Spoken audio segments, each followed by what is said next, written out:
জয় মা শ্যামসুন্দরীর জয়। আমি আসছি দমদম থেকে। তো আমি বিগত 5-6 বছর ধরে আমার ব্যক্তিগত একটা সমস্যায় ভীষণ জর্জরিত ছিলাম। এমনই আমার অবস্থা হয়েছিল বা আমার পরিস্থিতি এমনই ছিল, আমি জানতাম এই সমস্যার থেকে আমি আর কোনোদিনও সমাধান পাবো না এবং ভীষণ নেগেটিভলি বা নেগেটিভভাবে আমার জীবনটা একটা জায়গায় স্তব্ধ হয়ে যাবে।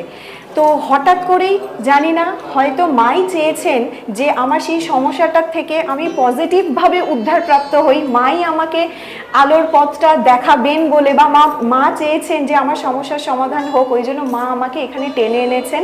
আমি ইউটিউব থেকেই প্রথম মায়ের সন্ধান পাই, মায়ের কাছে এলাম এবং মায়ের কাছে এসে শুধু তাকে প্রথম দিন এসেছি, শুধু চোখের জল ফেলেছি।